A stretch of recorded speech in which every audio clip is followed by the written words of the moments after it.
हरे कृष्ण। आप सभी का हमारे चैनल पर बहुत बहुत स्वागत है। आज के इस वीडियो में आप सुनेंगे माघ मास के महात्म के 22वें अध्याय की कथा। तो कथा आरंभ करने से पहले आपसे एक ही अनुरोध है, अगर अभी तक आपने चैनल को सब्सक्राइब नहीं किया है, पहली बार चैनल पर आए हैं, तो सभी प्रकार की व्रत कथाएं सुनने के लिए और महात्म सुनने के लिए और हमसे जुड़े रहने के लिए चैनल को सब्सक्राइब करके बेल आइकन पर क्लिक अवश्य कर लीजिए। और अगर कथा पसंद आती है तो वीडियो को लाइक करके शेयर भी करिए। तो चलिए शुरू करते हैं आज की कथा। माघ मास के महात्म की कथा सुनने से पहले सुनते हैं सीता माता के नित्य की कथा, जिसको माता सीता सुनाया करती थी और भगवान श्री रामचंद्र जी सुना करते थे। इस कथा को सुनने से हमेशा अन्न और धन के भंडार भरे रहते हैं, कभी भी अन्न धन की कमी नहीं आती। तो आइए सुनते हैं नित्य की कथा। एक बार भगवान श्री रामचंद्र जी को कहीं बाहर जाना पड़ गया, तो माता सीता कहने लगी कि भगवान, मेरा तो 12 वर्ष का नित्य है, अब आप बाहर जाएंगे तो मैं अपनी कथा किसे सुनाऊंगी। तो भगवान बोले कि तुम कुएं की पाल पर जाकर बैठ जाना और वहां जो औरतें पानी भरने आएंगी उन्हें अपनी कथा सुना देना। तो सीता माता कुएं की पाल पर जाकर बैठ जाती हैं। तभी वहां पर एक स्त्री आई। उसने रेशम जरी की साड़ी पहन रखी थी और सोने का घड़ा ले रखा था। माता सीता उसे देखकर कहने लगी, बहन, मेरा 12 वर्ष का नित्य सुन लो। लेकिन वह स्त्री बोली कि अगर मैं तुम्हारा नित्य सुनूंगी तो मुझे घर जाने में देर हो जाएगी और मेरी सास मुझसे लड़ेगी। उसने कहानी नहीं सुनी और अपने घर को चली गई। उसके ऐसा करते ही उसकी रेशम जरी की साड़ी फट गई और सोने का घड़ा मिट्टी के घड़े में बदल गया। जब सास ने ये देखा तो पूछा कि ये किसका दोष अपने सिर पर लेकर आई है। तो बहू ने कहा कि कुएं पर एक औरत बैठी थी, उसने कहानी सुनने के लिए कहा, लेकिन मैंने नहीं सुनी और ये मुझे उसी का फल मिला है। बहू की बात सुनकर अगले दिन सास वही साड़ी पहनकर घड़ा लेकर कुएं की पाल पर पहुंची। सास को वहीं पर माता सीता बैठी मिली। तो माता सीता ने कहा कि बहन, मेरी नित्य की कहानी सुन लीजिए। तो सास बोली कि एक बार की तो छोड़ो, मैं तो 4 बार कहानी सुन लूंगी। सास के ऐसा कहते ही सीता माता उसे कहानी सुनाने लगी। राम आए लक्ष्मण आए, देश के पुजारी आए, नित नेम का नेम लाए, आओ राम बैठो राम, तपी रसोई जेओ राम, माखन मिश्री खाओ राम, दूध बताशा पियो राम, सूत के पलका मोठो राम, शाल दुशाला पोठो राम, शाल दुशाला ओढ़ो राम, जब बोलूं जब राम ही राम, राम संवारे सबके काम, खाली घर भंडार भरेंगे, सबका बेड़ा पार करेंगे, श्री राम जय जय राम। सास बोली, बहन, कहानी तो बहुत अच्छी लगी। कहानी सुनकर सास घर को चली गई। तभी उसकी साड़ी फिर से रेशम जरी की बन गई, मिट्टी का घड़ा फिर से सोने के घड़े में बदल गया। तब बहू कहने लगी, सासू माँ, आपने ये सब कैसे किया? तो सास ने कहा, बहू, तू दोष लगाकर आई थी और मैं दोष उतार कर आ रही हूँ। बहू ने पूछा कि वह कुएं वाली स्त्री कौन है?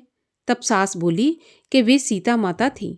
वे पुराने से नया कर देती हैं, खाली घर में भंडार भर देती हैं, लक्ष्मी जी का वास घर में कर देती हैं, आदमी की जो भी इच्छा हो उसे पूरा करती हैं। तो बहू बोली कि ऐसी कहानी मुझे भी सुना दो। तो सास बोली, ठीक है, तुम भी सुनो। और सास ने कहानी कहनी शुरू की। राम आए लक्ष्मण आए, देश के पुजारी आए, नित नेम का नेम लाए, आओ राम बैठो राम, तपी रसोई जेओ राम, माखन मिश्री खाओ राम, दूध बताशा पियो राम, सूत के पलका मोठो राम, शाल दुशाला पोठो राम, शाल दुशाला ओढ़ो राम, जब बोलूं जब राम ही राम, राम संवारे सबके काम, खाली घर भंडार भरेंगे, सबका बेड़ा पार करेंगे, श्री राम जय जय राम। कहानी सुनकर बहू बोली कि कहानी तो बहुत अच्छी है। तो सास ने कहा कि ठीक है, इस कहानी को अब हम रोज कहा करेंगे।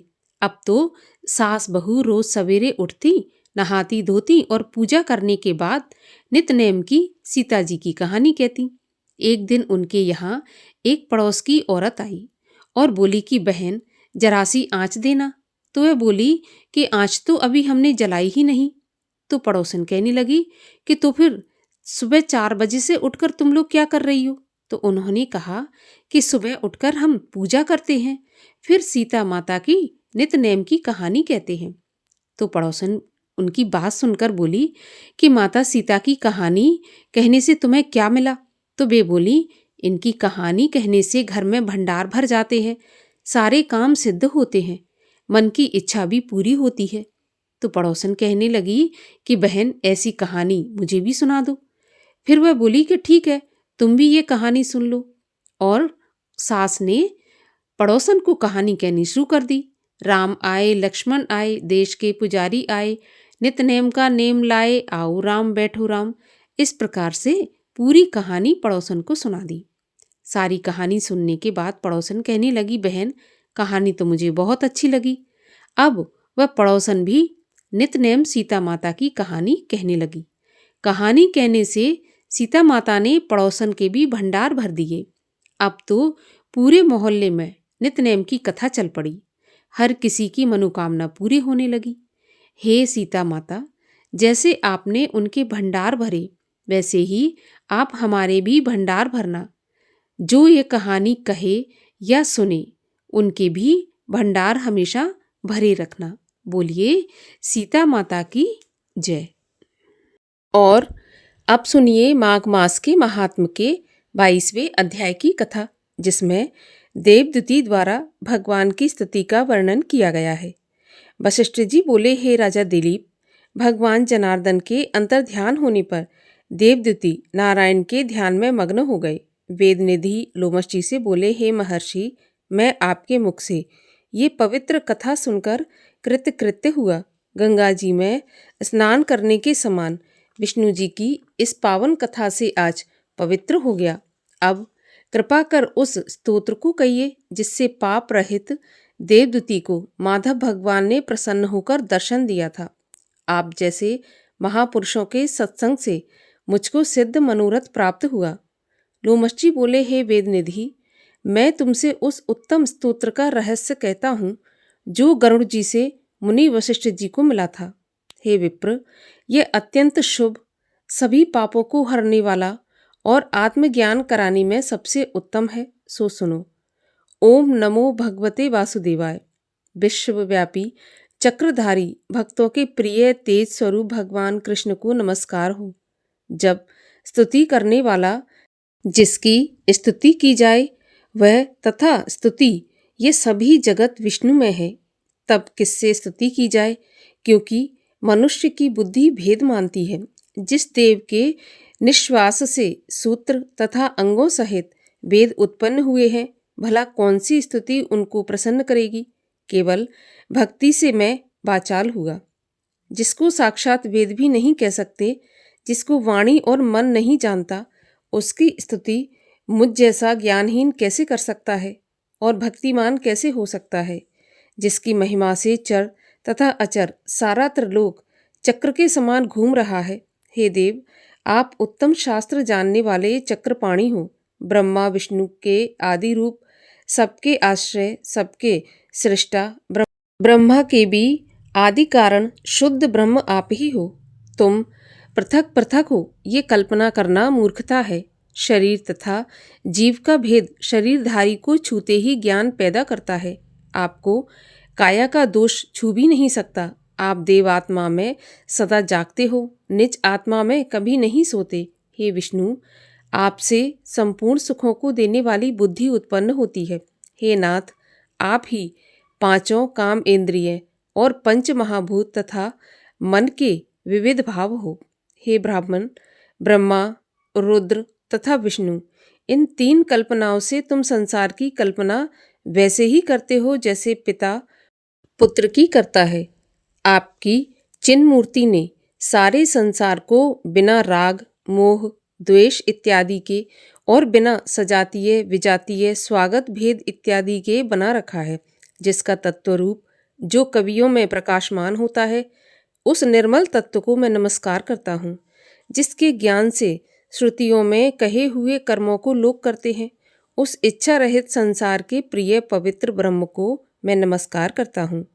मैं उस सतरूप हरि को नमस्कार करता हूँ जिनकी योगी लोग सब प्राणियों में आत्म रूप में अपरात्मा के रूप में उपासना करते हैं, जिसको अद्वैत ब्राह्मण लोग मैं ब्रह्म हूँ ऐसा कहते हुए गाते हैं, यज्ञ करते हैं और अपने को आपके ध्यान में देखते हैं। उस माधव भगवान को नमस्कार करता हूँ।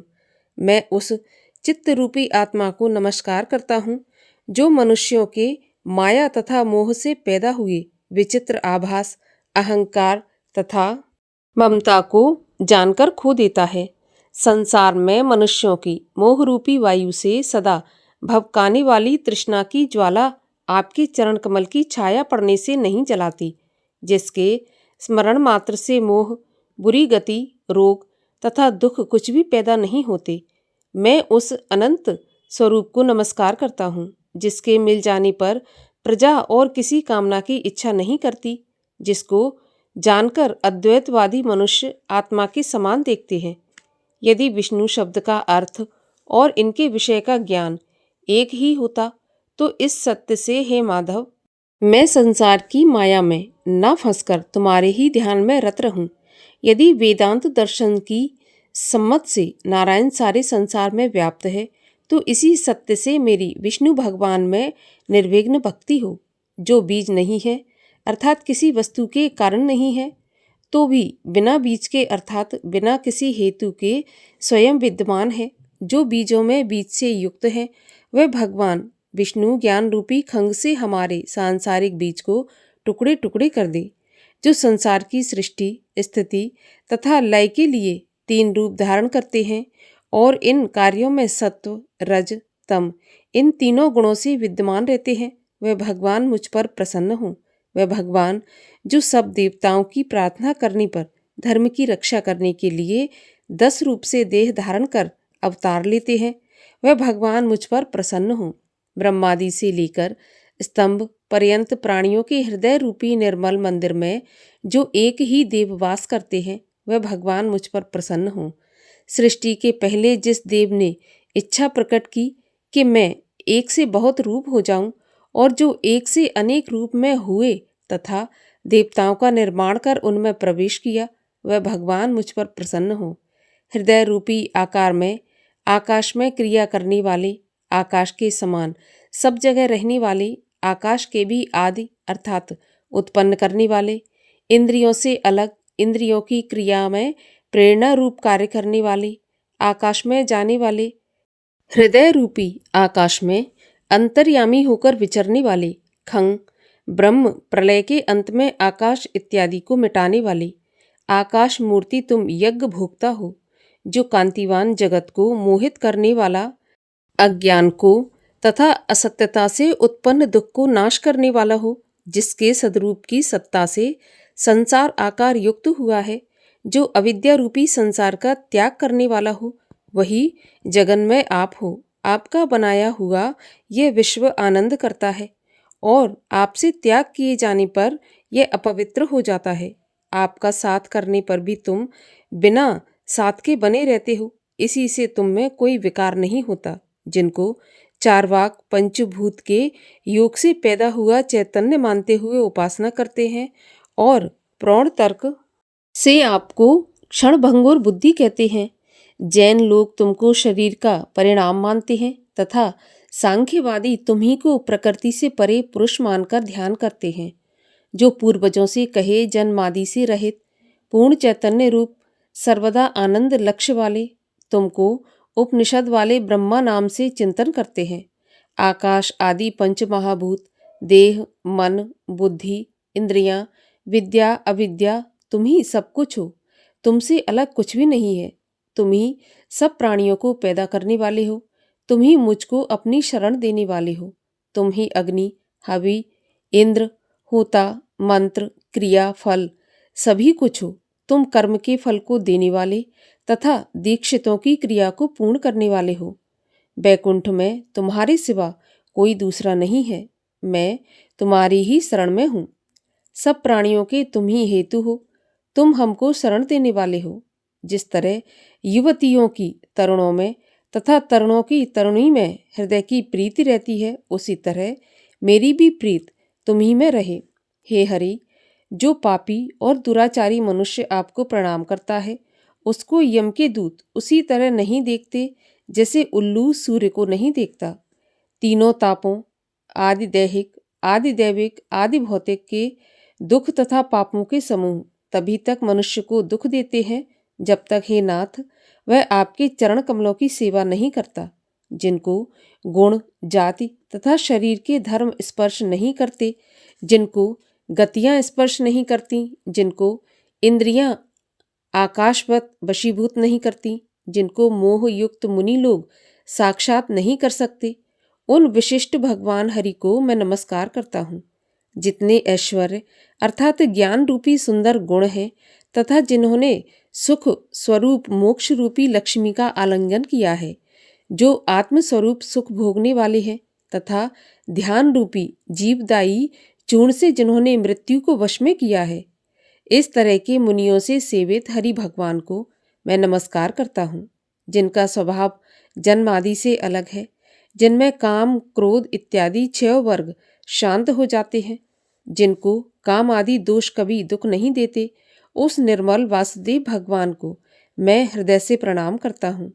स्थूल को करण में, करण को निदान में विलीन करके और इसके साधक कारण को करण कारण में वर्जित करके इस प्रकार मुनि लोग जिनमें प्रवेश करते हैं, उन मुनियों द्वारा सेवित भगवान हरि को मैं नमस्कार करता हूँ। जिनके ज्ञान की संगत से अविद्या का मल शुद्ध हो जाता है, जिनकी ध्यान रूपी अग्नि में पड़कर संसार दाह को प्राप्त होता है, जिनके ज्ञान की तलवार संशय रूपी शत्रु का नाश करती है, उन विशद बोध वाले दुख नाश करने वाले भगवान को मैं प्रणाम करता हूँ। सारे चर अचर के प्राणी भगवान हरि के वश में हैं। जो जिस स्थिति में जहाँ हो, उसी सत्य व्रत में भगवान मुझको साक्षात दर्शन दें। जिस प्रकार नारायण सारे स्थावर तथा जंगम संसार को उत्पन्न करते हैं, उसी सत्य से भगवान केशव मुझे अपना दर्शन दें। जैसे नारायण में और उससे भी अधिक जब गुरु में मेरी भक्ति है, तो इसी सत्य से भगवान मुझको साक्षात दर्शन दें। इसी तरह की शपथों से उसकी सच्ची भक्ति जानकर भगवान पुरुषोत्तम ने प्रसन्न होकर उसको अपना दर्शन दिया। तब भगवान कमलापति उस ब्राह्मण की स्तुति से प्रसन्न होकर उसके मनोरथ को पूरा करके तथा वरदान देकर चले गए। वह ब्राह्मण भी कृतकृत्य होकर भगवान वासुदेव में लीन हो गया और शिष्यों के साथ स्तोत्र पढ़ता हुआ तपोवन में रहने लगा। जो मनुष्य इस स्तोत्र को कहते हैं, सुनते हैं अथवा पढ़ते हैं, उसको अश्वमेध यज्ञ का पूरा फल मिलता है। वह ब्राह्मण सदा आत्मविद्या के प्रबोध को पाता है।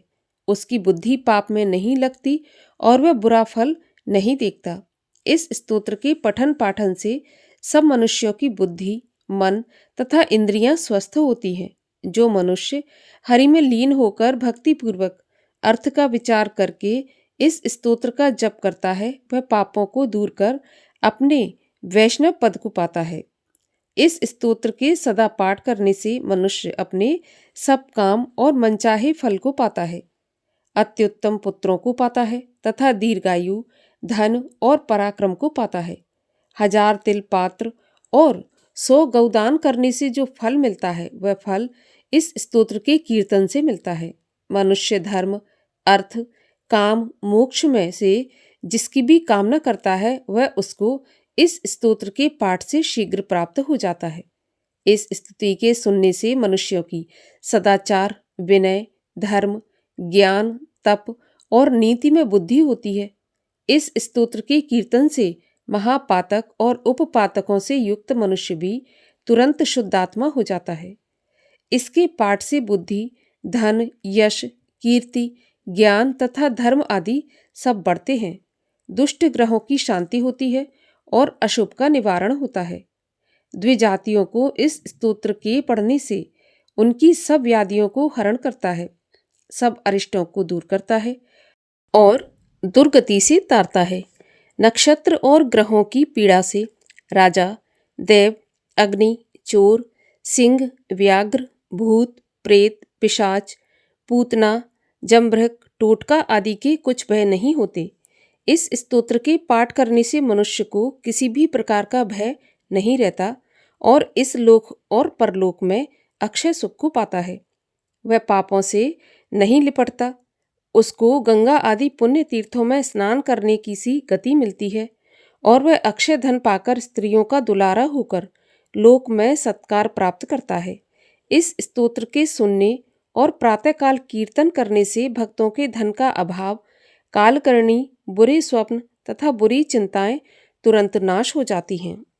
उस पर न कभी विपत्ति आती है और न इंद्रियों से रहित होता है। देवदूती का बनाया हुआ यह स्तोत्र विष्णु भगवान को अत्यंत प्रसन्न करने वाला, उनकी भक्ति उत्पन्न करने वाला, उनका दर्शन कराने वाला और विष्णु लोक को पहुंचाने वाला है। इस प्रकार मैंने तुमको यह पाप नाशक और गुप्त योगसार स्तोत्र का रहस्य कहा। अब इसके बाद तुमसे पिशाच के मोक्ष के बारे में कहूँगा। यहाँ पर 22वां अध्याय समाप्त होता है। इसके आगे की कथा आप सुनेंगे कल के वीडियो में। और अब सुनिए श्री कृष्ण चालीसा। वंशी शोभित कर मधुर, नील जलद तन श्याम, अरुण अधर जनु बिंब फल, नयन कमल अभिराम, पूर्ण इंद्र अरविंद मुख, पीतांबर शुभ साज, जय मन मोहन मदन छवि, कृष्ण चंद्र महाराज। जय यदुनंदन जय जगवंदन, जय वसुदेव देव की नंदन, जय यशोदा सुत नंद दुलारे, जय प्रभु भक्तन के दृग तारे, जय नट नागर नाग नथैया, कृष्ण कन्हैया धेनु चरैया, पुनि नख पर प्रभु गिरवर धारो, आओ दीनन कष्ट निवारो, वंशी मधुर अधर धरि टेरी, होवे पूर्ण विनय यह मेरी, आओ हरि पुनि माखन चाखो, आज लाज भारत की राखो, गोल कपोल चिबुक अरुणारे, मृदु मुस्कान मोहिनी डारे, अंजित राजीव नयन विशाला, मोर मुकुट बैजंती माला, कुंडल श्रवण पीत पट आछे, कटि किंकणी काछे नी काछे, नील जलज सुंदर तनु सोहे, छवि लख सुर नर मुनि मन मोहे, मस्तक तिलक अलख घुंघराले, आओ कृष्ण बांसुरी वाले, कर पही पान पूत नहीं तारो, अका बका कागा सुर मारो, मधुवन जलत अगिन जब ज्वाला, भय शीतल लखी तही नंद लाला,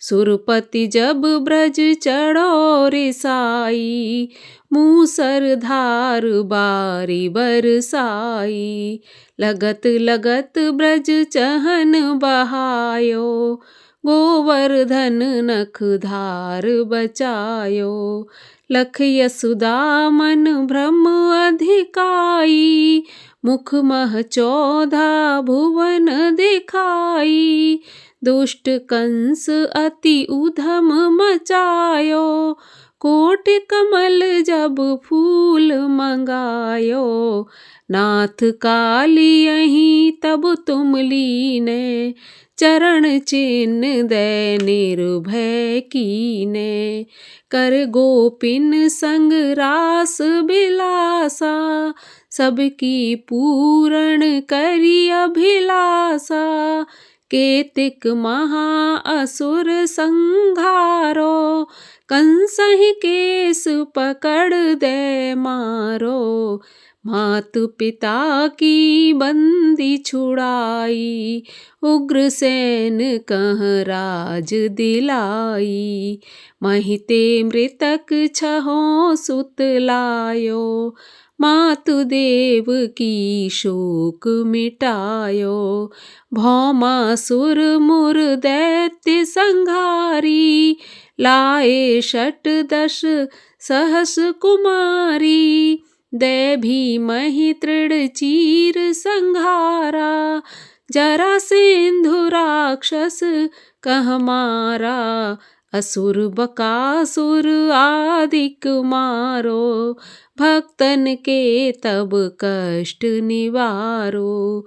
दीन सुदामा के दुख टारो, तंदुल 3 मूठ मुख डारो। प्रेम के साग विदुर घर मांगे, दुर्योधन की मेवा त्यागे। लखी प्रेम की महिमा भारी, ऐसे श्याम दीन हितकारी। मारथ के पारथ रथ हाके, लिए चक्र कर नहीं बल धाके। निज गीता के ज्ञान सुनाए, भक्तन हृदय सुधा बरसाए। मीरा थी ऐसी मत वाली, विष पी गई बजा कर ताली। राणा भेजा सांप पिटारी, शालग्राम बने बनवारी। निज माया तुम विधि दिखायो, उरते संशय सकल मिटायो। तब शत निंदा करी तत्काला, जीवन मुक्त भयो शिशुपाला। जबहि द्रौपदी टेर लगाई, दीनानाथ लाज अब जाई। तुरतहि वसन बने नंद लाला, बड़ चीर भय अर मुँह काला। अस अनाथ के नाथ कन्हैया, डूबत भंवर बचावत नैया। सुंदर दास आस उरधारी, दया दृष्ट की जय बनवारी। नाथ सकल मम कुमति निवारो, क्षमहु वेग अपराध हमारो। खोलो पट अब दर्शन दीजै, बोलो कृष्ण कन्हैया की जय। यह 40 कृष्ण का पाठ करे उरधार, अष्ट सिद्ध नवनिध फल लहे पदारथ 4। ओम जय श्री कृष्ण हरे प्रभु जय श्री कृष्ण हरे। भक्तन के दुख सारे पल में दूर करे। ओम जय श्री कृष्ण हरे। परमानंद मुरारी मोहन गिरधारी, जय रस रास बिहारी, जय जय गिरधारी। ओम जय श्री कृष्ण हरे। कर कंकन कटी सोहत कानन में बाला, मोर मुकुट पीतांबर सोहे वनमाला। ओम जय श्री कृष्ण हरे। दीन सुदामा तारे, दरिद्रों के दुख टारे। गज के फंद छुड़ाए, भवसागर तारे। ओम जय श्री कृष्ण हरे। हिरण्यकश्यप संहारे, नरसिंह रूप धरे। पाहन से प्रभु प्रगटे, जम के बीच परे। ओम जय श्री कृष्ण हरे। केशी कंस विदारे नलकूबर तारे, दामोदर छवि सुंदर भगवन के प्यारे। ओम जय श्री कृष्ण हरे। काली नाग नथैया नटवर छवि सोहे, फन फन नाचा करते नागन मन मोहे। ओम जय श्री कृष्ण हरे। राज्य उग्र सैन पाए माता शोक हरे, द्रुपद सुता पत राखी करुणा लाज भरे। ओम जय श्री कृष्ण हरे। बोलिए श्री कृष्ण भगवान की जय।